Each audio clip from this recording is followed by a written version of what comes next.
시청자 여러분 안녕하십니까. 점심시간 종합뉴스 뉴스에일 라이브. 오늘 저희가 준비한 소식으로 힘차게 시작합니다. 이재명 대통령이 주재한 2차 비상경제점검 TF회의에서 구체적인 추경 규모와 일정이 논의됐습니다. 추경 규모는 20조 원 이상이 될 것으로 전망됩니다. 이 대통령은 또 다음 주에 있을 G7 정상회의에 참석합니다. 역대 대통령 가운데 가장 빠른 해외 방문입니다. 오늘 윤석열 전 대통령이 내란 우두머리 혐의 재판에 출석했습니다. 대선 이후 첫 법정 출석입니다. 이르면 이번 달 사상 처음으로 3개의 특검이 동시 출범할 전망인 가운데 윤 전 대통령 부부 소환과 신병 확보를 두고 새 특검이 경쟁할 것이란 분석입니다. 북한이 진수식 도중 쓰러진 5,000톤급 구축함을 보름 만에 똑바로 세우는 데 성공한 가운데 이 구축함을 러시아에 인접한 낮은 항으로 옮기는 중인 것으로 알려졌습니다. 러시아의 기술 지원을 받기 위한 것으로 분석됩니다.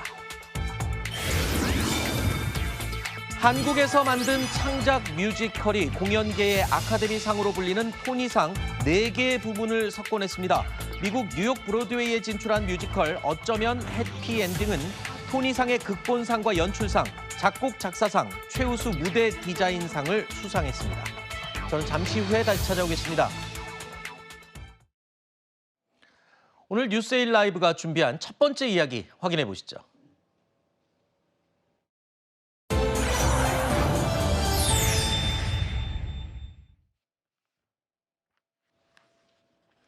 자, 지난달 4일 취임 당일부터 비상경제점검 TF를 주재했던 이재명 대통령이 오늘 오전 두 번째 2차 회의를 또 주재했습니다. 대선 후보 시절부터 추경을 강조해왔던 만큼 그 규모가 관심을 끌고 있었죠. 과연 어느 정도의 슈퍼 추경이 될지 다들 궁금합니다. 힘 있는 사람, 돈 많은 쪽에다가 돈을 마구다 갖다 쓰면 그걸 투자라 그러고 돈 없는 데다가 돈을 쓰면 낭비라 그러는데요. 왜 그게 낭비입니까? 동네에 가게 장사가 안 되잖아요. 그래서 이런 데는 정부가 역할을 해야죠. 지금 배가 고파 죽겠는데 허리띠를 졸라가지고 허리 부러지게 생겼어요. 그래서 지금도 추경 좀 하자, 소비 좀 진작을 좀 하자, 돈이 좀 돌게 하자. 그랬더니 절대로 안 된다고 고집을 부리고 있습니다. 다 굶어 죽은 다음에 나중에 그때 가서 하면 뭐 하겠어요? 민생 회복과 경제 살리기부터 시작하겠습니다. 불황과 일전을 치른다는 각오로 비상경제 대응 TF를 곧바로 지금 즉시 가동하겠습니다. 국가 재정을 마중물로 삼아 경제의 선순환을 되살리겠습니다. 자, 일단 지금 예상되는 추경의 규모가 20조 원 플러스 알파, 그러니까 아직까지 규모가 어느 정도가 될지 모르겠지만 굉장히 슈퍼 추경이다라는 평가가 가능합니다. 자, 이 내용 가운데는 여러 가지가 포함이 돼 있겠지만 주로 내수 회복을 위해서 국민 1인당 25만 원의 민생 지원금 주는 것, 이게 포함되고요. 또 자영업자와 소상공인들의 코로나19 대출 탕감도 포함이 돼 있습니다.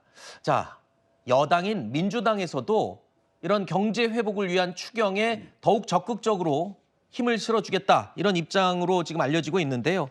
자, 앞서 글로벌 투자 은행들, 그러니까 IB 은행들이 올해 우리 한국 경제 성장률을 0%로 전망했어요. 최근까지 굉장히 부정적인 경제 전망 수치들이 쏟아져 나왔어요. 마이너스 성장이다 막 이랬는데 지금 이재명 정부가 들어서면서 긍정적인 신호들이 계속 나오고 있습니다. 더욱이 지금 추경에 대한 기대가 굉장히 높죠? 네, 그렇습니다. 추경 자체는 모든 것에 해답은 될 수는 없는데요. 네. 말씀드렸지만 단기적 처방, 마중물 역할로서는 꼭 필요한 것이다. 그래서 코로나 시기로 되돌아가 보면 그때도 추경이 한 35조 정도 했었거든요. 네. 그래서 이번에는 산불이라든지 여러 가지 해서 한 12조 정도 했으니까 한 20조 플러스 알파 정도 해서 한 35조에서 40조 정도 추경을 하겠다라는 것이고, 이를 이제 그 골드만삭스 같은 이제 외국계 분석 같은 경우에도 우리나라 경제 성장률을 0.8에서 한 1.34 정도 상향 조정했고요. 네. 실질적으로 주가 지수가 화답하고 있습니다. 그렇죠. 오늘도 굉장히 네. 움직임이 좋거든요. 맞습니다. 오늘 또 제가 오후까지 확인한 결과 한 1.5%, 그럼 취임 이후만 하더라도 한 5%, 시가총액으로만 하면 대략 정도 100조 정도가 상승 효과가 있기 때문에요.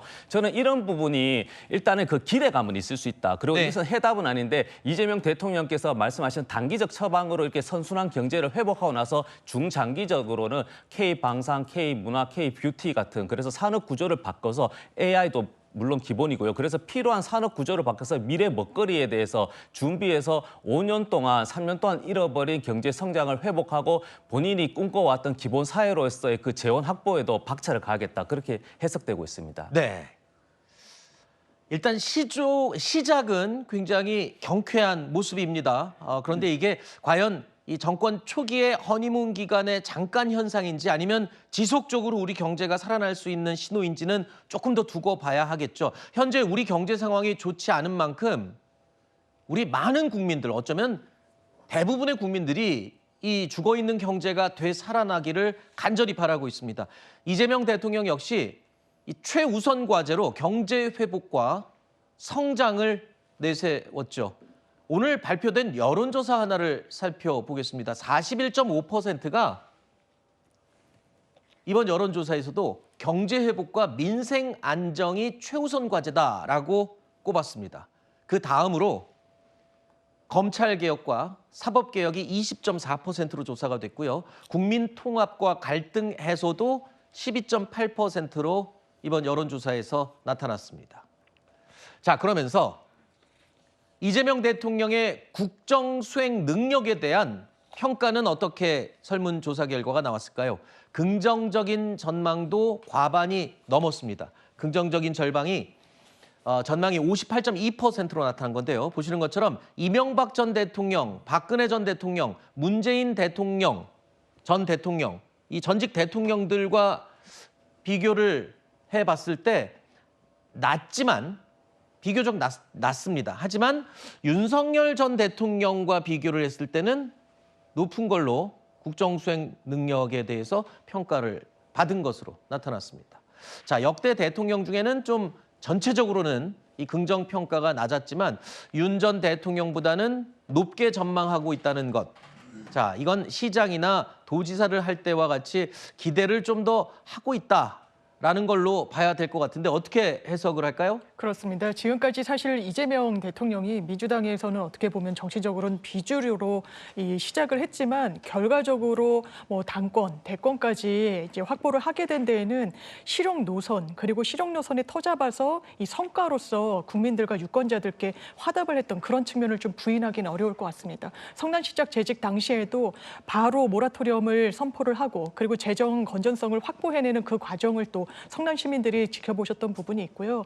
이 경기도지사를 할 때도 여러 사업들 하면서 기업을 유치하고 그리고 민생과 그 지역 활성화를 좀 도출해냈던 그런 측면이 있기 때문에 지금 본인이 또 걸어왔던 정치적인 여정 끝에서 실용을 그리고 실사구시 그리고 여야, 이념, 진보, 보수가 아닌 정말 국민의 민생과 경제를 위한 행보를 하겠다는데 또 실제로 박차를 가하고 있기 때문에 이런 국민들의 지지 더 앞으로는 커지고 그 부분에 대해서 또 성과로 화답할 것으로 보입니다. 네.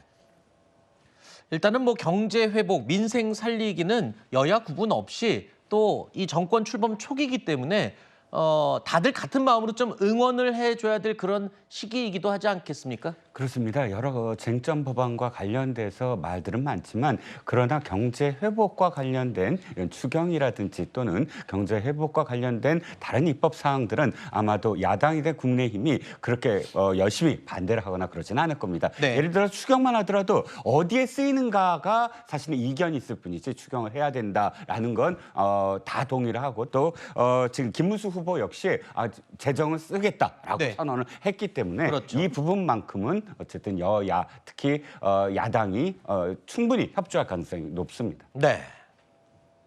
자, 이렇게 새 정부 들어서 국내 민생, 경제 살리기에 온 노력을 기울이는 가운데 또 국외 사정도 산적해 있는 과제들이 있죠.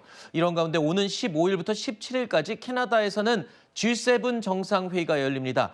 여기에 이재명 대통령이 참석하겠다는 강한 의지를 밝혔습니다. 자, 역대 가장 빠른 이 새 대통령의 해외 방문이다라고 알려졌는데요. 자, 물리적으로 준비할 시간이 무척이나 부족한 게 사실입니다. 그런데도 불구하고 일단은 G7에 먼저 참석하겠다라는 의지를 대통령이 밝힌 건데요. 너무 빨리 가는 것 아니냐, 준비할 시간이 너무 없다, 뭐 이런 우려도 있습니다. 이에 대해서 민주당에서는 오히려 우리나라가 정상적으로 잘 작동하고 있다는 걸 보여줘야 할 때이다, 이런 의견을 내놓기도 했습니다.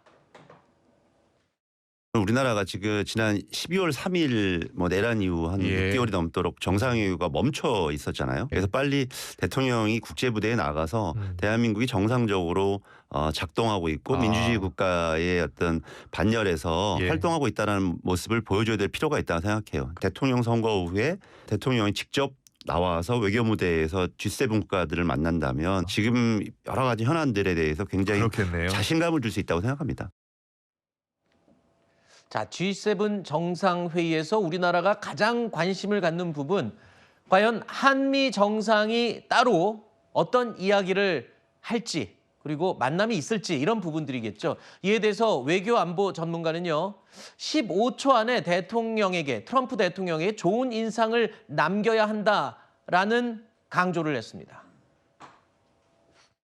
집중력이 15초를 못 넘긴다는 얘기가 있어요. 참모들 말이 하면 15초 내에 트럼프한테 확실한 메시지를 두 가지식으로 해야 된다. 그 유명한 악수 싸움이 시작이 되지 않습니까? 아마 그거부터 우리 정부가 충분히 준비하고 있을 겁니다. 어떤 식으로 악수를 해올 것인지, 또 그리고 늘 자기한테 끌어들여서 맞아요. 압력을 가하는 거. 이 사람의 특징은 모든 상황에서 자기 모든 것들이 협상으로 보고 우위에 서야 된다. 그게 아주 기본적이고요. 또 여기에 굉장히 나르시스트적인 성향이 커요. 그러니까 굉장히 다루기 힘든 사람이다.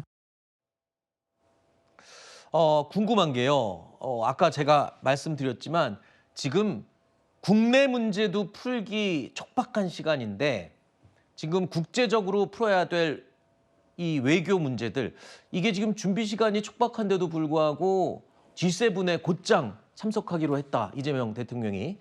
자, 이게 좀 우려의 목소리도 없지 않다는 얘기 해드렸어요. 근데 지금 그럴 때가 아니다, 우리 정상적으로 움직인다, 이게 더 중요한 시그널이라고요? 네, 그렇습니다. 그 캐나다 쪽에서 초청을 받은 것이거든요. 네네. 그러니까 가고 싶다는 것에서 초청했을 때는 당연히 한 일주일 정도 시간이 있거든요. 그래서 일주일 동안 최대한 준비를 해서 그 6개월 동안 단절된 국익 같은 외교 같은 걸 복원할 필요가 있는 것이잖아요. 네네네. 그리고 G7 같은 경우도 이제 여러 가지 목적이 있겠지만 인권이란 자유민주주의 가치가 있는 것이라서 불법 비상계엄을 대한민국 국민이 불법이 아닌 희망적으로 그리고 평화적으로 해결했기 때문에 이걸 네. 또 대외 해외 글로벌적으로 과시할 필요가 있는 것이고, 뭐 코리아 이제 어게인이라고 있겠지만 이재명 대통령 입장에서는 15초 안에 무조건 이제 트럼프에게 관세 협상 그런 네. 인상을 줄 필요가 있다. 그래서 한마디 바이 코리아 어게인입니다. 그 한국에 대한 방산, 조선, 뷰티, 문화 같은 한국의 어떤 가치가 있기 때문에 그런 경제적으로도 바이 코리아 어게인이라고 해서 그런 것은 15초 안에 충분히 설득시킬 수 있는 준비된 대통령이라고 저는 생각하고 있습니다. 네, 아직 뭐 외교부 인선 라인도 확정된 게 없어요. 그렇다면 지금 조태열 외교부 장관은 전 정권, 윤석열 전 대통령 정권의 외교 라인인데 이번에 G7에 함께 동행하지 않는 것으로 지금 알려지고 있거든요. 그렇게 되면 외교의 수장이 없는 상태에서 지금 국가 원수가 그대로 G7에 참석한다. 글쎄요, 그래도 좀 어떤 연결고리를 갖고 가는 게 좀 낫지 않을까라는 우려도 지울 수가 없네요. 그 부분은 좀 아쉽긴 해요. 먼저 이거 좀 두 가지로 나눠서 봐야 될 것 같은데 네네네. G7에 초청을 받았다는 거는 다행인 거죠. 그렇죠. 그거 자체는 국가가 정상적으로 운영이 되고 있고 또 외교가 굉장히 중요한 시점에서 캐나다에 가서, 그리고 또 지금 이 선진국들 덩치 큰 나라들이 지금 통상 관계로 인해서 굉장히 지금 치열하게 지금 싸우고 있지 않습니까?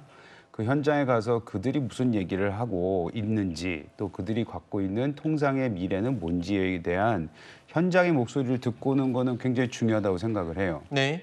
근데 이제 방금 말씀하셨던 그런 충분한 준비가 되어 있지 않는데 가서 어떤 성과가 있을지, 그거에 대해서 이제 우려가 나오는 거죠. 네. 그 우려는 충분히 할 만하다고 생각을 합니다.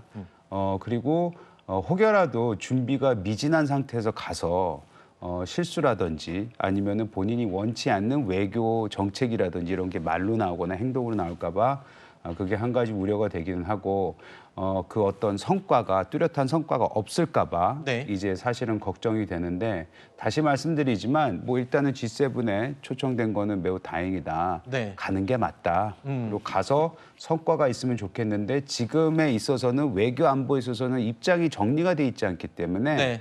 가서 무슨 얘기를 할지에 대해서 이제 촉각이 곤두세워질 거고요. 마지막 하나를 더 말씀드리자면 캐나다가 지금 이재명 대통령을 초청을 했잖아요. 네. 근데 혹시 캐나다가 이것을 좀 약간 그 미국에다 대고 네. 뭔가 메시지를 전달하기 위해서 한 건 아닌가. 트럼프하고 지금 캐나다하고 사이가 굉장히 안 좋잖아요. 굉장히 안 좋은데 지금 사실 한국이 그 탄핵 이후에 지금 네. 선거를 치르지 않았습니까? 네. 굉장히 전 세계적으로 관심을 가진 그 선거인데 네. 거기에다 대고 무슨 메시지를 던지기 위해서 초청을 한 건 아닌가. 그래서 아하. 우기가 악용이 되는 건 아닌가. 네. 좀 그런 걱정은 좀 해봅니다. 뭐 그렇게까지 한다면 캐나다도 그렇게 하면 안 되겠죠. 지금 우리 정상이 가는데 어쨌든 근데 하나 걱정은 있습니다.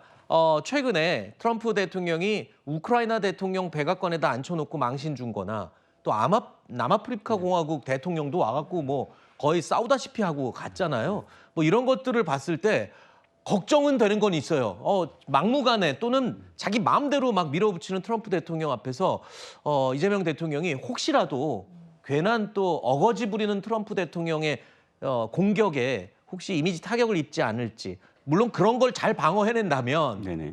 외교 무대에서 오히려 또 시험대에서 성공적인 이 메시지를 또 줄 수도 있는 거고요. 그렇지 않습니까? 앵커의 걱정은 사실 현실화되지 않을 겁니다. 제가 그래요? 생각하기엔. 왜냐하면 지금 말씀하신 남아공이라든지 또는 우크라이나 대통령들이 봉변을 당한 상황은 사실 굉장히 기획된 거였어요. 네네. 준비를 하고 백악관으로 초청을 해서 그다음에 동영상도 남아공 대통령한테 백인을 어떻게 학살했다라는 식의 동영상도 보여주고 이건 전부 다 계획된 것이거든요. 젤렌스키 대통령 역시 마찬가지입니다. 제이디 벤스를 옆에 앉히고 제이디 벤스 부통령으로부터 젤렌스키를 공격하게 하고 하는 과정들이 전부 다 기획된 거다. 그런데 다자회담에서는 그럴 여유는 없습니다. 보통은 여러 어떤 그런 정상들이 만나는 과정 속에서 짤막하게 몇 분간의 회담을 하거나 혹은 조금 더 정밀하게 물밑 협상을 해서 테이블도 놓고 하는 어떤 그런 회담을 하더라도 긴 시간은 아닙니다. 그렇기 때문에 지금 말씀하셨듯이 어떤 특정한 국가를 어떤 특정 목적을 위해서 봉변을 주면서 지금 뭐 동맹이라 하더라도 무언가를 얻어내려고 하는 것은 아마도 만약 그걸 한국에 적용하려고 한다고 하더라도 백악관에 정식으로 초청한 다음에 네. 보여주지 여러 정상들이 있는 네네. 다자간 회담에서의 짧은 미팅, 짧은 만남 저는 도리어 걱정하는 게 너무 시간이 없기 때문에 이 만남도 사실은 굉장히 오랫동안 의제라든지 과정을 다자간 회담에서의 짧은 만남 역시 협상에 의해서 이루어지는 건데 네. 그게 일주일 동안 불가능할까 봐 네. 이게 못 만나고 돌아올까 봐 그게 걱정이지 그 만나는 자리에서 그렇게까지 그 젤렌스키나 혹은 남아공 대통령의 봉변 같은 그런 해프닝은 아마도 있더라도 그렇게 크게 아마 트럼프가 우리나라를 대하지는 않을 거다라는 생각입니다. 지난 6일 트럼프 대통령과 이재명 대통령 이미 전화 통화를 한 사실은 이제 알려졌죠. 자, 그렇다면 우리가 또 미국만 있는 게 아니라 한반도를 둘러싼 여러 나라들이 있죠. 일단 가깝게는 일본 이 이시바 총리와도 통화를 오늘 내일 중에 할 수 있을지 아마 뭐 예상을 할 수 있습니다. 뿐만 아니라 시진핑 중국 국가주석 또는 러시아의 푸틴 대통령과도 순차적으로 다 전화 통화를 할 것으로 아마 믿습니다. 이런 가운데 우리가 지금 한반도에서의 입지 그리고 외교 관계를 어떻게 위치 선정을 하고 앞으로 방향을 잡을지 이 부분도 굉장히 관심사입니다. 자, 이런 가운데 이재명 대통령은 이달 말 네덜란드에서 열리는 나토 정상회의 참석에 대해서는 지금 검토 중인 것으로 알려졌습니다.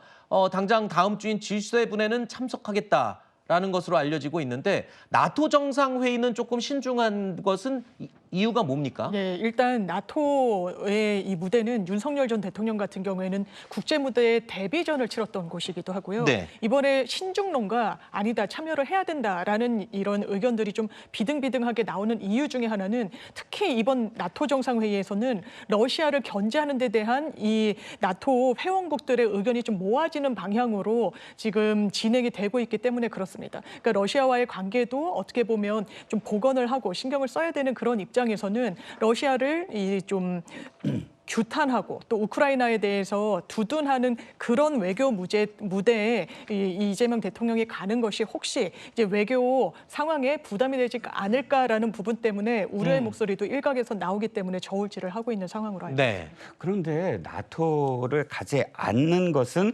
상당히 리스크가 큽니다. 왜냐하면 지금 미국의 주요 언론들이 이재명 대통령 앞에 수식어를 붙이는데 거의 대부분은 좌파 경향적인 레프트 리닝이라든지 이런 수식어를 붙여요. 그거는 어떤 언론도 다 마찬가지입니다. 네. 즉 이재명 대통령이 성남시장 시절부터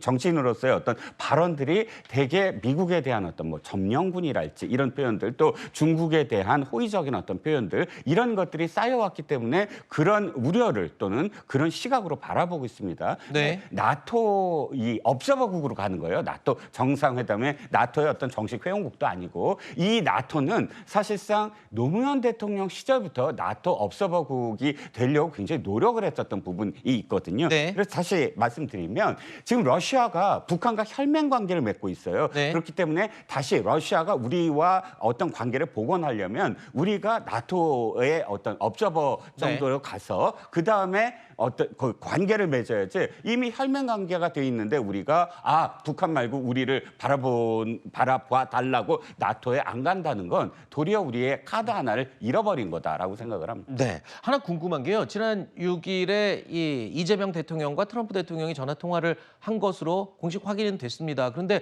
통상 그런 전화 통화를 하고 나면 미국 측에서도 입장이 나오고 우리 측에서도 어떤 통화 내용에 대한 뭐 대표적인 뭐 내용에 대해서는 좀 언급이 되잖아요. 근데 그런 내용 자체가 지금 공개가 되지 않고 있어서 혹시 뭐 문제가 있는 게 아니냐. 심지어 뭐 나경원 의원 같은 경우에는 이건 가벼운 신호가 아니야. 굉장히 우려스러운 상황이야. 뭐 이렇게까지 평가를 했던데 괜찮은 건가요? 일단은 통화가 좀 늦어졌죠. 네. 저는 늦어진 거에 대해서는 별 문제가 없다고 생각을 네. 해요. 인수위 없이 바로 대통령이 된 상황에서 하루 이틀 늦어졌다고 해서 그 문제가 되지는 않는데 다만 그 입장, 그러니까 통화 내용에 대해서 그 어떤 입장과 그 어떤 내용이 안 나왔다는 거는 약간은 우리 관전 포인트인 것 같아요. 네. 왜냐하면은 그래도 뭐 좋은 통화였다. 우리가 언제 만나자. 뭐 아니면은 우리가 통상에 관련해서는 많은 기대를 하고 있다. 뭐 이런 덕담 외에 그 안에 숨어 있는 행간들을 우리가 좀 읽을 수가 있는 건데 네. 그런 내용이 아예 아무것도 안 나왔다는 건 좀 우려가 되기는 합니다. 네. 네, 그게 이제 뭐 보면 뭐 추론의 영역인 것 같아요. 네. 그리고 또 앨런 머스크하고 또 트럼프가 많이 싸우고 있지 않습니까? 네. 그래서 그런 여유도 없을 수도 있는데 다만 중요한 것은 이것을 정쟁의 영역으로 끌고 가서는 안 된다. 그래서 이제 뭐 4일 정도 취임 이후 4일을 했는데 이건 늦은 건 아니잖아요. 조율하는 과정인 것이고 그리고 입장 발표는 당연히 아이스 브레이킹 첫 통하기 때문에 당연히 없는 것이고 이제 만나서 이제 지속적으로 회담을 이어가면서 이제 미국 네. 측 특히 트럼프의 입장이 나올 것이기 때문에 지금은 조금 더 신뢰를 가지고 여야 함께 국민과 함께해서 또 이제 관세 협정 그리고 이제 상대적으로 주한 미군 방위비 분담 이런 여러 가지 겹겹이 쌓여 있는 문제들을 잘 해결할 수 있게 대통령에게 신뢰를 주는 일 지금은 그 시기인 것 같아요. 알겠습니다. 자, 이런 상황에서요. 윤석열 전 대통령 내외를 겨냥하고 있는 3대 특검법. 지난주 국회 본회의를 통과했죠. 그러면서 곧바로 이 3대 특검법이 굉장히 속도를 낼 것으로 예상이 됩니다. 오늘 내란 혐의 재판에 출석한 윤 전 대통령의 모습. 자, 대선 이후에 처음으로 지금 공개석상의 모습을 드러낸 건데요. 오늘 모습 함께 보시죠. 내란을 청산해야 그 진실 위에서 통합도 이루어지는 것이고 정의가 실현되는 것입니다. 이재명 정부가 출범한 지금 오늘의 대한민국은 진실의 땅 위에서 정의가 실현되는 나라가 될 것입니다. 여전히 일방적으로 과거의 독소 조항들이 그대로 있는 상태에서 표결이 시도가 되고 처리가 되었습니다. 수백억이 들어요. 수백억이 쓸 필요 없다고 생각합니다. 거부권 행사했던 특검 출범 앞두고 있는데 어떤 입장이십니까? 지난주 국회 본회의를 동시에 통과한 3대 특검법. 자, 내란 특검법, 김여사 특검법, 그리고 최상병 특검법. 자, 이 세 가지 의혹들의 진상 규명을 위한 3대 특검법이 추진이 된 겁니다. 특검 추천, 임명이 지체 없이 이루어질 것으로 예상이 되는데 이 경우에 이르면 이달 말에서 다음 주 초쯤이면 특검 출범도 예상이 됩니다. 특검 규모와 범위, 수사 범위, 비용 등을 둘러싼 논란도 좀 일고 있긴 한데 일단은 뭐 윤 전 대통령 부부에 대한 소환, 신병 확보 경쟁도 치열할 것이다. 이런 예상도 하더군요. 네, 일단 특검이 출범이 되면은 당연히 윤석열 전 대통령과 김건희 전 여사에 대한 소환 내지 거기에 대한 언론의 관심이 매우 뜨겁지 않겠습니까? 지금 3대 특검법이 통과가 됐는데 그건 사실 뭐 저희가 막을 수 있는 방법이 아무것도 없었고요, 국민의힘이. 그리고 이거는 뭐 이재명 대통령이 당선된 순간 뭐 어쩔 수 없이 다가올 그런 일이었습니다. 다만 우리가 우려하는 것은 뭐냐면은 지난 박근혜 전 대통령의 그 탄핵 이후에 있었던 소위 말하는 그 정적을 다 없애는 그런 활동들이 매우 활발하게 이루어졌잖아요. 그래서 이것을 또 다른 시즌2가 되지 않느냐 이거에 대한 우려가 많고요. 지금 처음에 이재명 대통령이 출범을 해서 인사라든지 아니면 경제의 중심을 두고 있는 메시지는 매우 좋아 보이는데 불과 며칠 지나지 않아서 이런 내란 특검뿐만 아니고 그다음에 여러 가지 있는 그 후속 조치에 대한 우려들은 이제 슬슬 나오고 있기 때문에 이거는 좀 지켜봐야 되긴 하겠습니다만은 소위 말하는 정적 없애기 시즌2가 되지 않기를 기대하고 있습니다. 자, 일단 뭐 내란 특검법, 김건희 특검법, 최상병 특검법 이런 것들은 민주당에서 지속적으로 요구를 해왔던 것이고 이게 지금 현실화되는 것이기 때문에 뭐 갑자기 한 거라고 볼 수는 없겠죠. 자, 이런 가운데 아까 뭐 우려를 우리 이재용 의원께서 잠깐 말씀하셨는데 민주당이요. 집권 여당이 된 후에 첫 본회의 때부터 쟁점 법안들을 빠르게 처리하는 것은 또 사실입니다. 그만큼 당분간 입법 속도전이 예상이 되는데요. 오는 12일에는 대통령 당선 시에는 진행 중이던 모든 형사재판을 중지하는 내용, 굉장히 논란이 많이 됐었죠. 형사소송법 개정안을 처리할 것으로 예상이 됩니다. 여야가 지금 충돌이 예상이 됩니다. 대통령께서는 6월 18일로 예정된 공직선거법 위반 혐의 재판과 다음 달로 예정된 불법 대북송금 재판을 받을 의지가 있으십니까? 민주당이 지금 추진하고 있는 대통령 당선 시 진행 중인 형사재판을 정지하도록 하는 형사소송법, 지금의 대통령 개인을 위한 법입니까? 아닙니까? 대통령의 기존 형사재판은 중단된다는 것이 헌법 정신이고 압도적인 헌법학계의 다수설입니다. 법사위를 통과한 형소법 개정안은 헌법과 형소법의 규정을 보다 명확하게 하려는 것으로 대통령 불소추 특권의 취지에도 정확히 부합합니다. 자, 오늘 오전 서울고등법원이요. 이재명 대통령의 공직선거법 위반 사건 파기환송심.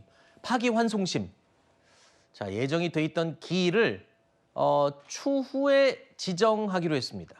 18일로 예정됐던 재판이 이제 연기가 된 겁니다.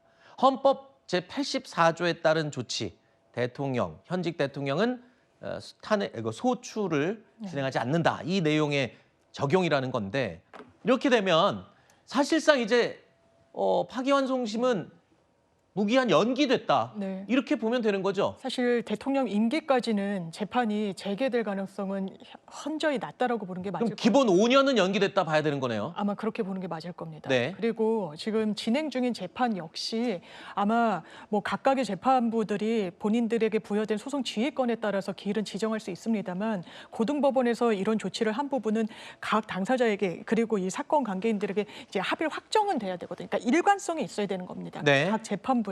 그리고 고법에서도 단순히 그냥 이게 소송 지휘권의 어떤 연장선상에서 이런 조치를 한 것이 아니라 헌법 84조임을 분명히 법원이 또 가르마를 타준 부분이 있거든요. 이 말인 즉슨 대통령이란 건 특수지휘 그리고 선출된 최고 권력이라는 점은 부인할 수가 없습니다. 헌재에서도 그 지위의 특수성에 대해서는 인정을 한 바가 있고 때문에 국정 안정을 위해서 그리고 또 헌법 84조에서 대통령이 아주 특수한 경우 내란 외환해제를 저지르지 않은 이상 소추되지 않는다. 소추라는 건 기소 플러스 이 기소에 수반되는 공소유지 행위까지를 포괄하는 개념이 좀 일치된 의견이기 네. 때문에 이런 부분에 대해서 사실상 모든 재판은 중지되는 방향으로 가는 것이 맞고 이게 프랑스 시라크 대통령 마찬가지였거든요. 이런 해외의 사례를 좀 참조하더라도 좀 당연한 결론이 나온 것이라고 생각합니다. 지금 말씀대로라면은 나머지 진행 중인 재판도 다 일단 기본 5년 동안은 중지가 될 가능성이 매우 높은 거의 사실상 중지된 건데 근데 오는 12일 날 형사소송법 개정안을 또 야당이 통과를 한다?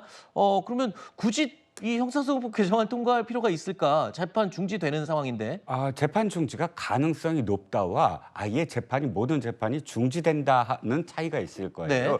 그때 대법원이 이 공직선거법과 관련돼서 확정 판결을 내리고 파기환송을 할 때 대법원 입장이 이렇습니다. 각 그 재판부가 판단할 것이다. 이렇게 표현을 했거든요. 네. 그 재판부 중에 하나가 서울고법이 이번에 공직선거법을 연기를 했는데 말씀하셨듯이 이것이 일관성이 있어야 되는 건 맞으나 소송지휘권의 그런 어떤 범위를 생각한다면 각 재판부가 달리 생각할 가능성도 또 있는 것이거든요. 네. 그러니까 전부 다 중지된다가 아니라 각 재판부가 그때그때 판단으로 중지될 것이다.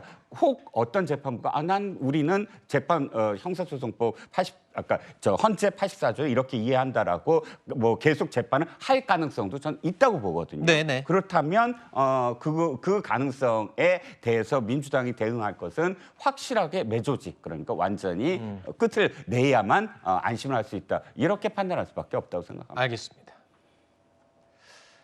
저희가 준비한 다음 주제로 계속 이어가겠습니다.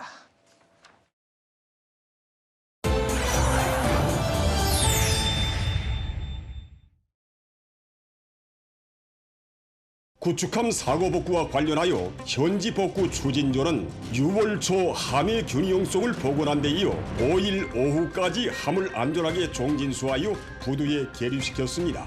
다음 단계 세밀 복구 작업은 라진 배수리 공장의 건도쿠에서 진행되게 되며 작업 기간은 7 내지 10일간으로 예견하고 있습니다. 함의 완전한 복구는 어김없이 당중앙위원회 제8기 제12차 전원회의 소집전에 결속될 것이라고 강조했습니다. 지난달 북한 김정은 국무위원장이 그대로 지켜보는 앞에서 바다 진수식 중 쓰러졌던 구축함 5,000톤급이었죠. 이거 다시 빨리 일으켜 세우라고 김정은이 지시했었죠. 2주 만에, 보름 만에 바로 세워졌습니다. 당시에 심각한 범죄 행위라면서 경로를 냈던 김정은 위원장은요. 약 한 달이라는 시간을 줄 테니까 원상복구해라 라고 지시를 했었죠.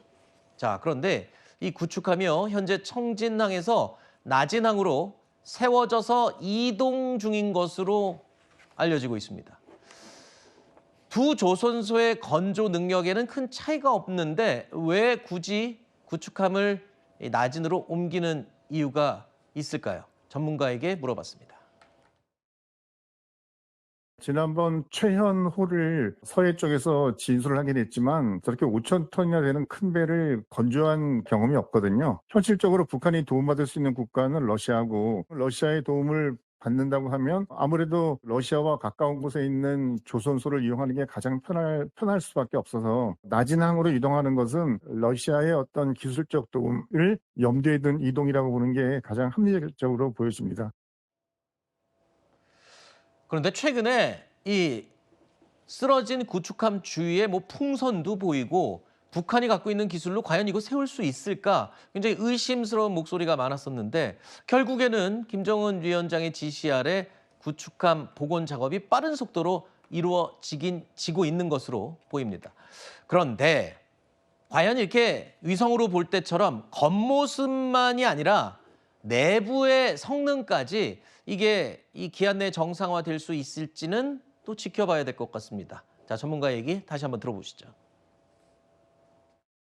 김정은이 제시한 목표를 달성하기 위해서 밑에 있는 기술자들이나 조선소에 있는 노동자들이 죽을 힘을 다했구나. 일단 배가 우리가 예상과는 달리 이제 똑바로 섰다는 거는 약간 놀라운 측면이지 않습니까? 물도 많이 들어갔을 테고 장비도 많이 물에 젖어서 망가졌었을 텐데 부두에만 있는 것이 중요한 게 아니라 이제 바다에 나가서 시험 운전하거나 이런 것들을 계속 할 테니까요. 저 배가 과연 정상적으로 성능 발휘가 가능한지 아니면 그냥 조급하게 일단 배를 띄우긴 띄웠지만 구축함으로서의 전력을 발휘하기 위해서는 상당히 많은 기간이 더 필요할지를 판단할 수 있을 것 같습니다. 자, 김정은 위원장이 복구 시한으로 제시한 날짜가 바로 제8기 12차 전원회의 소집일입니다. 이달 말에 예정이 돼 있는데요. 이때까지 모든 일이 끝나야 되는데 과연 북한이 이거를 또 해낼지 굉장히 궁금합니다. 그리고 그때까지 구축함이 정상 성능을 발휘할 수 있을지도 계속 지켜보겠습니다. 자, 다음 북한 소식 하나 더 살펴보겠습니다. 먼저 노래 하나 들어보실까요?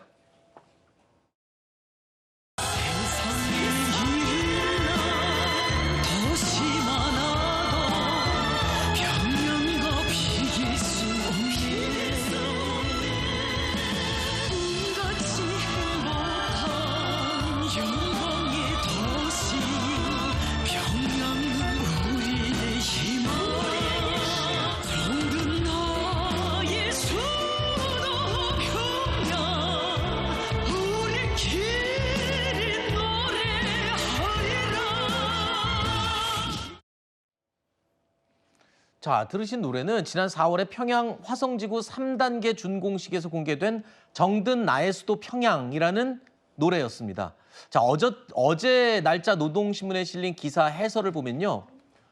평양 찬가로 김정은 치적 뽐내기에 열을 올리고 있는 모습을 볼 수가 있습니다. 자, 그런데 북한의 평양 저렇게 정말 아까 영상으로 보니까 휘황찬란합니다. 속된 말로 삐까뻔쩍한데 저런 모습에 반해서 최근에 큰 수해를 입은 지역은 맞습니다. 그대로 방치되고 있다고요? 그렇습니다. 사실 북한에서 노래를 공개하는 건 그냥 노래 공개 차원에서 그치는 것이 아니라 노래 자체가 당 정책의 집약체라는 이야기가 나올 정도로 네. 지금 들어보신 가사를 통해서도 확인하실 수 있겠지만 평양은 그 세계의 어떤 도시와도 견줄 수가 없다. 영광의 도시 평양은 어머니의 품이다라고 합니다. 그러면서 노동신문에서는 사실 북한 주민들이 나는 평범한 노동자인데 이렇게 대단한 이 지상낙원 평양에서 산다는 데 대한 자부심이 있다라는 그런 반응까지 싣고 있어요. 당연히 체제 선동과 이 홍보를 하기 위한 이런 의도에서 노래를 발표했다. 이게 태양절에 발표가 됐는데 튼 거는 본인이 주도했던 그런 살림집 준공식에서 틀었다라고 합니다. 네. 치적을 강조하기 위한 측면이 있습니다만 말씀 주신 대로 북한 신의주 지역 일대에서 굉장한 혼수가 1년 전에 났었습니다. 그런데 이 상황을 들여다보면 사실상 그 복구가 지금도 진행형이다. 그러니까 실질적으로 거기에 사는 주민들에게는 피해가 회복된다거나 경제적인 좀 여력이 된다거나 이거는 거리가 먼 이야기인 것 같습니다. 그렇군요. 북한의 인민들이 굶어 죽고 수해로 목숨을 잃고 이런 상황 중에도 김정은 위원장의 본인 사치에 대해서는 절대 줄이지 않기로 유명하죠. 특히 김정은은 담배 애연가, 굉장한 골초로 유명합니다. 그런데 김정은이 피우는 담배가요, 중국에서 인기를 얻고 있다는 소식도 들립니다.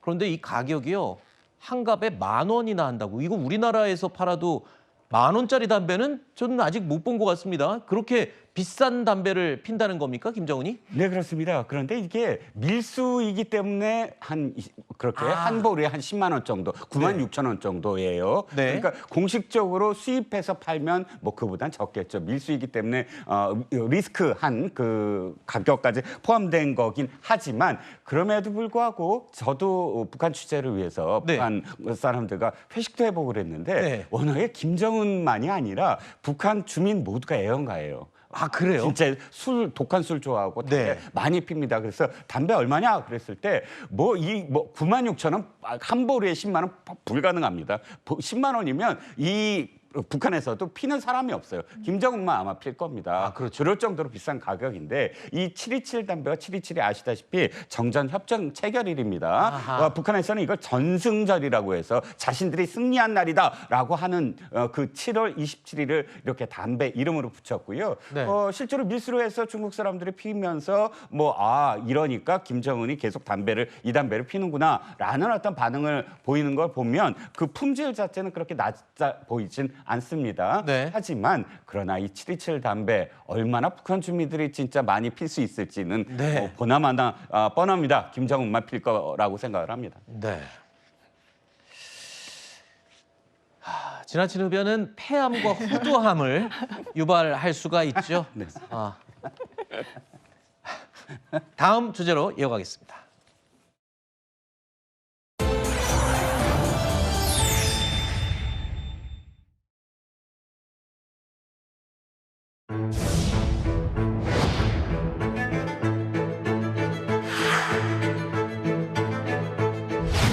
그리고 오늘 와서 보니까 한 판에 8,000원 선을 하니까 오늘 또 계란 때문에 왔는데 비싸가지고 못 사고 또 돌아가요. 왜 계란이 비싼지 조류독감 오는 것도 아닌데.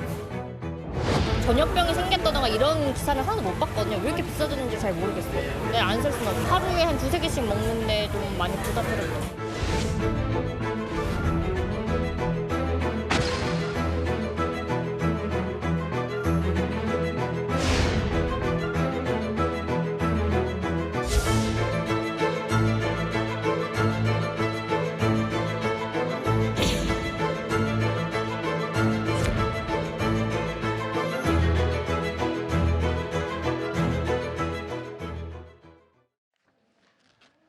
달걀값 이야기로 시작해 보겠습니다.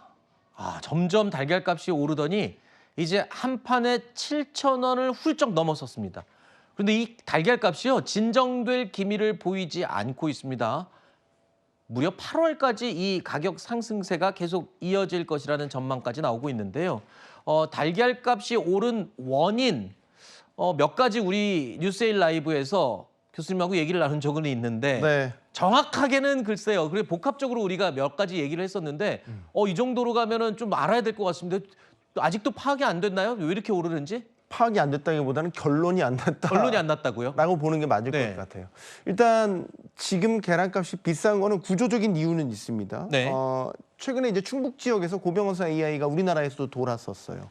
그러면서 충북 지역의 달걀 수급이 조금 무너지면서 전체적으로 가격이 좀 오른 이런 영향들이 있고요. 지금 이제 산란업계와 정부가 계속해서 부딪히는 거는 산란업계에서는 이른바 이제 축산법 시행령 개정안이 이제 올 9월부터 시행이 되는데 이렇게 되면 산란계 마리당 사육 면적을 더 확대를 해야 되거든요. 근데 이제 9월 1일 이전까지 입식한 닭은 2년간 유예가 된단 말이에요.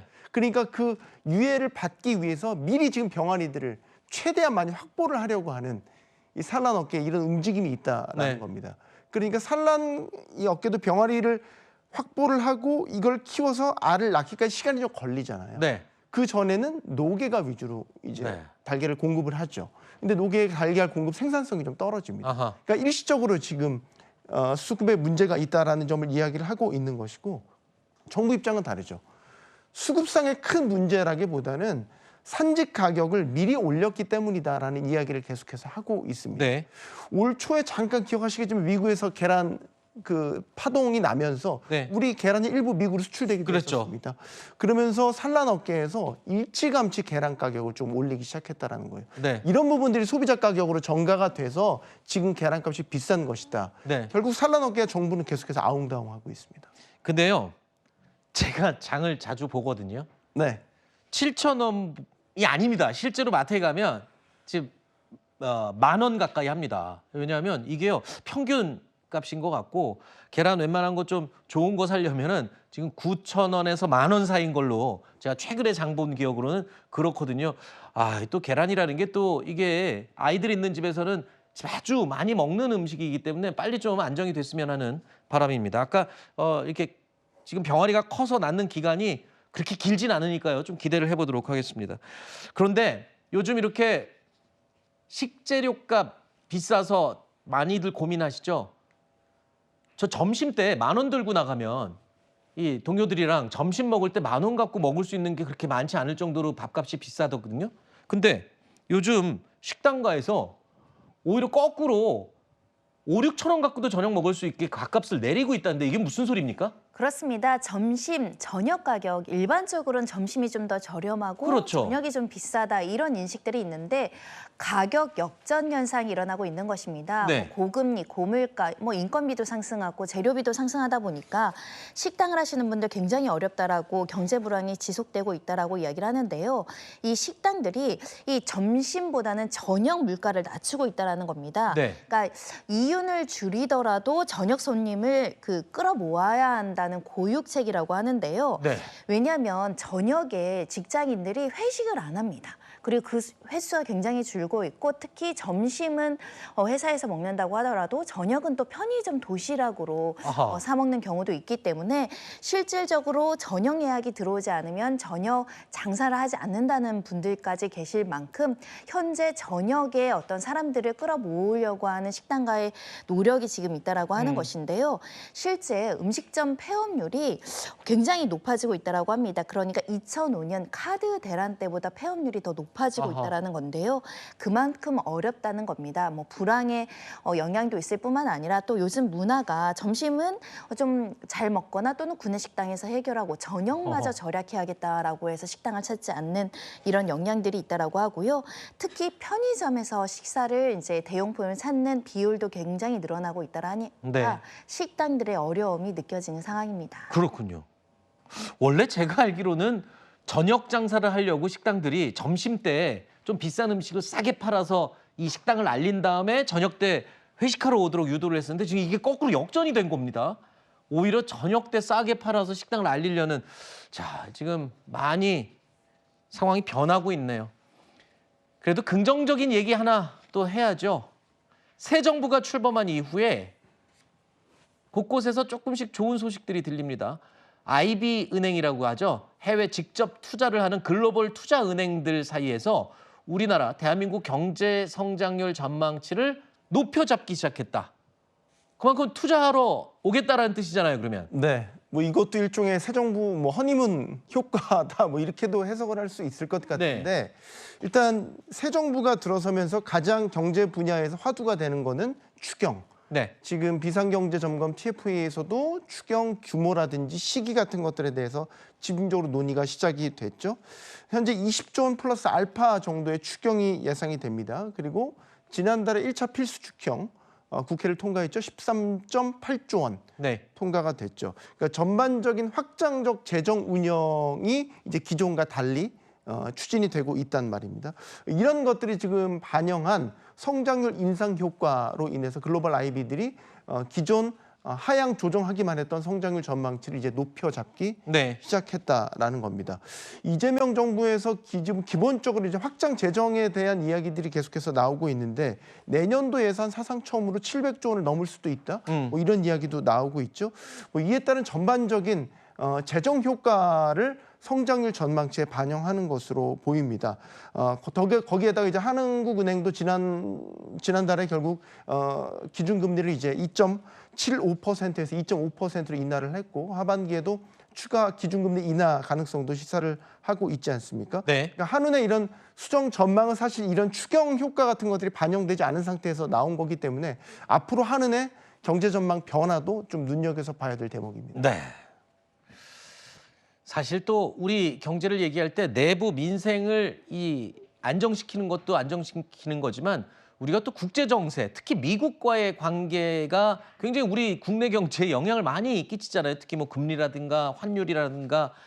그러면 미국이 좀 예측이 가능해야 될 텐데 정말 예측 불가능한 인물이 있죠. 바로 트럼프 대통령입니다.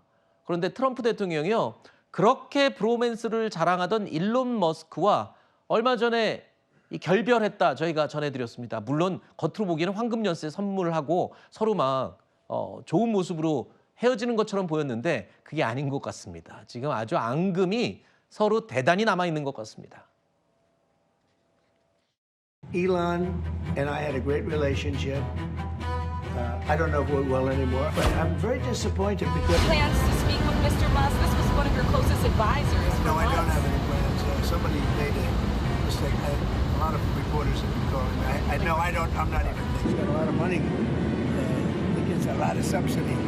So we'll take a look at that. Only if it's fair. Only if it's fair for him and for the country. I would certainly think about it. 자, 일론 머스크는요. 백악관 나가자마자 본인 SNS에다가 엄청 트럼프 욕을 해댑니다. 그리고 트럼프 대통령도 일론 머스크 뭐 마약 중독자라고 얘기까지 하면서 비난하고 있어요. 왜 이렇게 틀어진 거예요, 둘이? 그렇습니다. 트럼프와 머스크 사실은 돌이킬 수 없는 강을 건넜다라는 평가가 지금 따르고 있는데요. 네. 그 원인이야 작은 균열이 커진 데는 여러 가지가 있겠지만 크게는 세 개로 분류되고 있습니다. 네. 첫 번째로는 이 워싱턴의 문법을 벗어난 행동을 머스크가 너무 자주 했다라는 것이고요. 그건 맞습니다. 예를 들면은 이 머스크가 연방 정부 직원 전체에게 메일을 돌려서요. 그동안 이룬 성과 5가지를 회신해서 작성해라. 이렇게 이제 지시를 내린 겁니다. 사실은 이 자체 때문에 백악관 참모들이 등을 돌렸다라는 설도 나오고 있는 상황이고요. 이 두 번째로는 이 머스크의 트럼프 감세 법안에 대한 불만이 지속적으로 제기됐습니다. 그러니까 트럼프가 이 감세 정책을 쓰다 보니 그럼 다른 데서 재정을 확보해야 되잖아요. 그러다 보니 이 전기차와 관련한 이 세액 공제를 폐지하는 방안이 바이든 정부 때는 있었는데 지금 이루어지지 않다 보니까 머스크가 하는 사업에는 굉장한 타격이 됩니다. 그랬죠. 그와 관련해서 굉장히 불만이 고조됐다라는 것이고요. 특히 머스크가 추천했던 이 미 항공우주국의 국장을 지명하지 않고 철회한 것 때문에 이 백악관 일부에서는 이것 때문에 머스크가 상당한 모욕감을 느꼈다. 그 갈등이 좁혀지기보다는 더 강화될 것이라는 관측이 나오고 있는 상황입니다. 네. 이 일론 머스크는 트럼프 대통령 옆에 붙어 있다가 테슬라 주가 반토막 났죠. 그리고 또 본인 이미지 완전히 땅에 떨어졌죠. 전 세계에서 테슬라 불매 운동까지 벌어지고 있죠. 완전히 얻은 거보다 잃은 게 더 많아 보이는데 트럼프 대통령도 지금 앙금이 보통이 아닌 것 같습니다. 네. 스페이스 X사도 이제 인연을 끊겠다고 선언을 했다면서요, 트럼프가. 네. 원래 이제 기존의 스페이스X가 이제 민간 우주선으로 개발한 그랬죠. 드래곤이라는 게 있는데 이게 이제 나사와의 각종 다양한 사업들을 하는 중요한 매개체입니다. 최근 이제 발사됐다가 다시 착륙을 하는 굉장히 그 화제가 됐던 영상도 있었죠. 자, 그런데 트럼프 대통령이 결국 구두 경고를 했습니다. 스페이스X가 연방 정부와 맺은 계약을 철회할 수 있냐 이런 질문을 받았는데 그럴 생각을 하진 않고 있는데 내게 그럴 권한이 있다라고 트럼프 대통령이 답을 한 거죠. 네. 이 얘기는 이제 앞으로 일론 머스크의 행보, 발언 이런 것들을 보고 실제로 계약 철회까지 갈 수도 있다라는 거를 강력하게 경고한 거라고 보여지고요. 실제 네. 최근 뭐 나사를 비롯해서 국방부도 뭐 스페이스X와 맺은 각종 이 사업 계약들을 원점에서 재검토하는 방안 그리고 대체 사업자가 어디 있는지 이런 것들을 계속해서 알아보고 있다라고 합니다. 그리고 앞으로 현재 머스크가 보유하고 있는 각종 기업들 뭐 다양하지 않습니까? 네. 뭐 뇌과학을 분야 연구하는 뉴럴링크부터 비롯해서 뭐 스페이스X 뭐 다양하죠. 이런 이 기업들과의 현재 맺고 있는 사업 관계 이런 것들에 대해서 원점 재검토하는 것은 물론이고요. 수사를 할 가능성까지도 현재 얘기가 되고 있습니다. 트럼프 대통령이 뒤끝이 있는 뭐 사람으로 유명하죠. 네. 일론 머스크가 정말 공개 설전을 이렇게 벌이고 나면 어떤 행동을 할지 정말 예측할 수가 없죠. 그래 트럼프하고 머스크가 이렇게 싸우면은 누가 더 불리할까요? 아무래도 머스크가 더 불리해 보입니다. 들어보시죠. I'm going to buy. I'm going to buy because, number one, it's a great product, as good as it gets. And number two, because this man has devoted his energy and his life. Great policies, President Trump and his administration. And as an act of faith in America, Tesla is going to double vehicle output in the United States within the next 2 years. Whoa! Should I get in? Get in! They're really well. Everything's computer. That's beautiful. Mr. President, which car are you going to buy? The one I like is that one. I do it the old. I give checks, and I don't want a discount. 저렇게 테슬라 칭찬하고 머스크 지원해주던 트럼프가 완전히 등을 돌린 건데 아까 말씀하셨듯이 머스크가 뭐 여러 가지 기업들을 갖고는 있지만 테슬라가 사실은 주력이잖아요. 네, 그럼요. 근데 지금 테슬라 주가가 엉망진창입니다, 지금. 네. 지난 5일에 테슬라 주가가 몇 퍼센트 빠졌는지 아세요? 몇 퍼센트? 14% 폭락했습니다. 이때 1,520억 달러의 시가총액이 증발을 해버렸고요. 테슬라가 상장한 이후에 최대 단일 손실로 기록이 됐습니다. 이 사태로 이제 머스크도 개인 재산이 340억 달러 줄은 것으로 전해졌죠. 최근에 보여준 트럼프와 머스크의 관계가 틀어진 이 갈등 양상이 주가 폭락을 불러온 겁니다. 아시겠지만 이 트럼프 대통령 머스크가 아주 친밀한 관계를 보이면서 트럼프 행정부 2기가 들어서고 나서 이 주가가 최고치를 찍었었죠. 그 뒤로 계속 조정을 받았다가 그나마 좀 회복이 됐었는데 다시 한번 이제 돌아올 수 없는 강을 두 사람이 건너게 되면서 노동을 치고 있습니다. 앞으로 어떻게 될지 예상을 할 수가 없는데 어쨌든 두 사람의 관계가 다시 복원되기는 쉽지 않을 걸로 봐서는 아니 불가능할 것 같은데요. 테슬라의 주가도 회복되기 쉽지 않을 것 같다. 이런 비관적인 전망이 나오고 있습니다. 알겠습니다. 사실 머스크도 너무 오만하게 굴었던 경향이 강했죠. 자, 이렇게 일론 머스크와 도널드 트럼프 대통령의 갈등이 조명이 되고 있는 사이에 한쪽에서는요. 트럼프 행정부가 지금 미국 내 불법 이민자 단속에 아주 뜨겁게 열을 올리고 있습니다. 그런데요. 상황이 지금 꽤나 심상치가 않습니다. 지금 LA 인근은 전쟁터를 방불케 하는 압박과 저항이 이어지고 있다는데요. 화면 잠시 보시죠.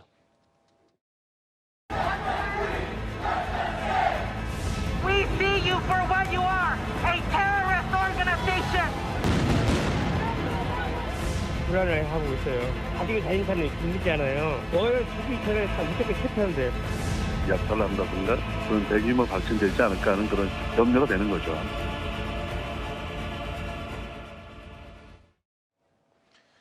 자, 미국 LA에서 불법 체류자 체포에 반발하는 시위가 일어났는데 이게 규모가 굉장히 큽니다. 대규모 시위로 지금 확산되고 있습니다.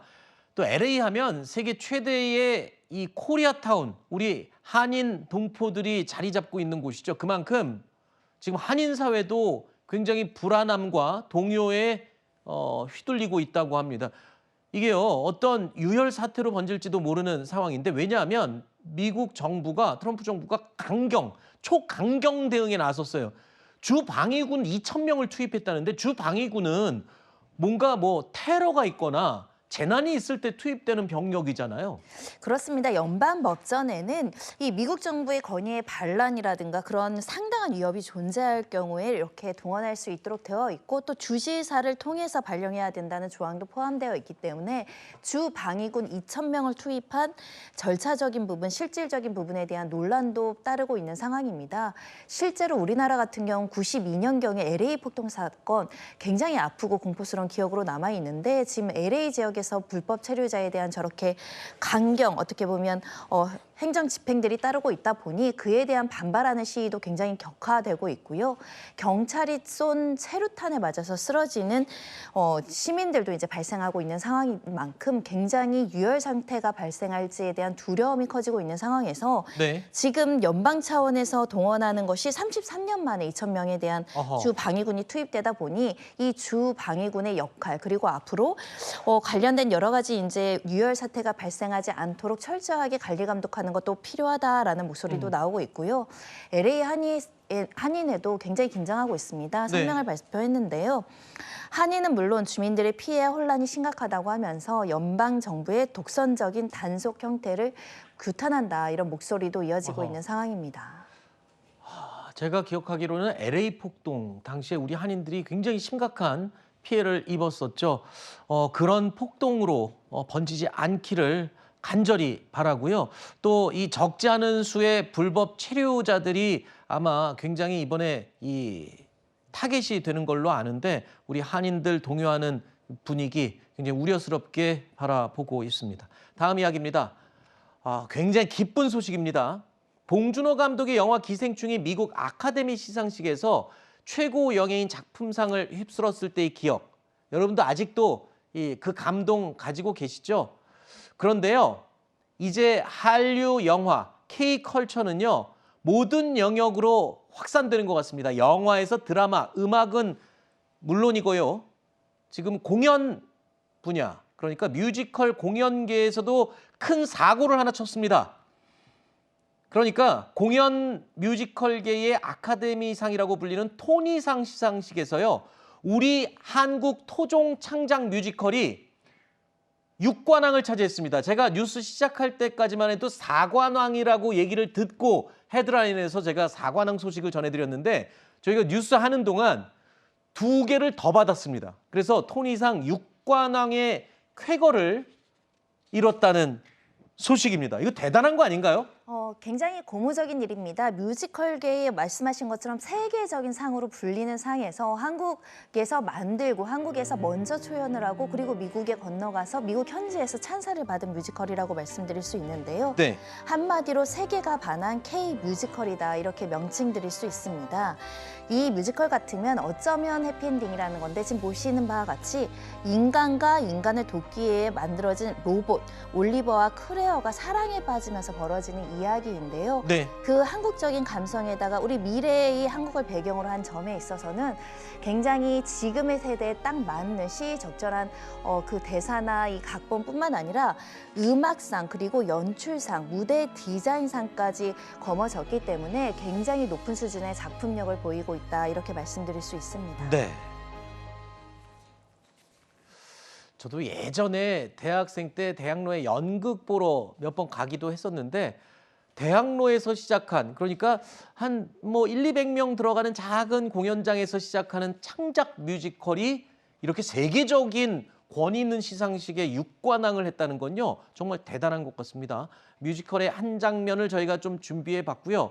그리고 저희 채널 A 뉴스A 라이브가 취재를 하다가 이 작품을 처음에 개발한 프로듀서를 찾아냈습니다. 그래서 그분과 오전에 제가 통화를 했는데요. 들어보시죠. 8시간만 더 이러고 있자. 나 정말 좋단 말이야. 나도 좋은데 우리 너무 오래 이러고 있는 거 아닐까? 우린 손과 팔이 저릴 일도 없으니까 이 혜택을 마음껏 누려야 돼. 우리 처음 믿게 됐어.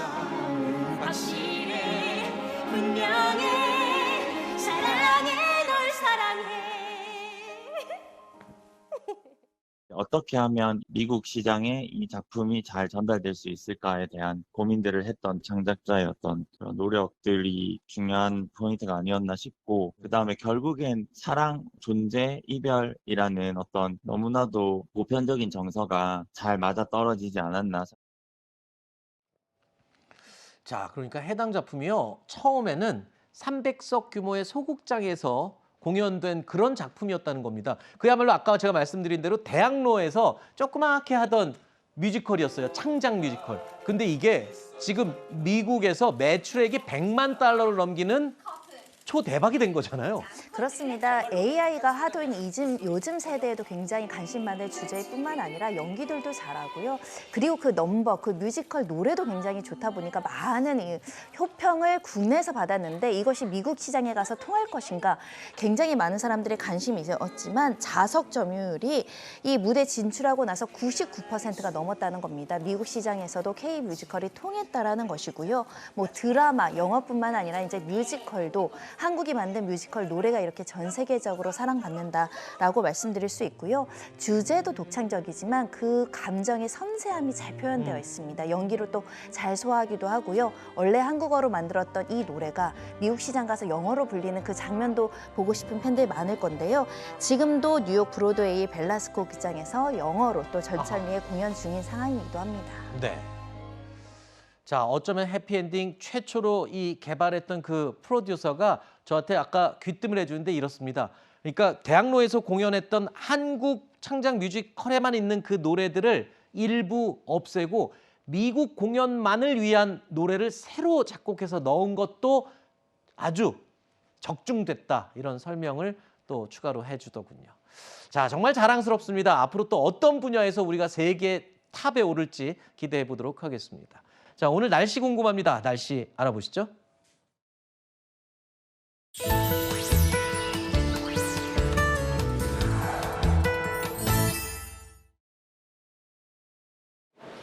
오늘도 불볕더위가 기승입니다. 뜨거운 볕에 이곳 청계천에도 시민들은 일제히 그늘로 모여들었는데요. 최고 30도 안팎까지 오르겠습니다. 이 더위는 주 중반까지 이어집니다. 서울을 기준으로 최고 30도, 이맘때 기온보다 3도 높고 7월 하순 기온에 해당합니다. 오늘 한낮 기온 춘천 30도, 대전과 광주, 대구 31도까지 오르겠고요. 습도가 높아서 후텁지근하겠습니다. 하늘은 차차 맑아지는 가운데 오후 동안 자외선 지수 높음에서 매우 높음까지 오릅니다. 오존도 나쁨 수준 보이겠고요. 오랜 바깥 활동은 삼가는 게 좋습니다. 내일부터 제주에는 비가 길게 이어지겠고 주 후반엔 남부지방에도 내리며 더위가 조금 누그러지겠습니다. 요즘 호흡기에 해로운 오존이 짙은데요. 오존은 특히나 찻길 같은 자동차가 많이 다니는 거리에서 많이 생성됩니다. 되도록 찻길과 멀리 떨어져서 이동해 주시길 바랍니다. 지금까지 서울 청계천에서 날씨 전해드렸습니다. 뉴스에일 라이브 오늘 순서 여기서 마칩니다. 시청해 주신 여러분 고맙습니다.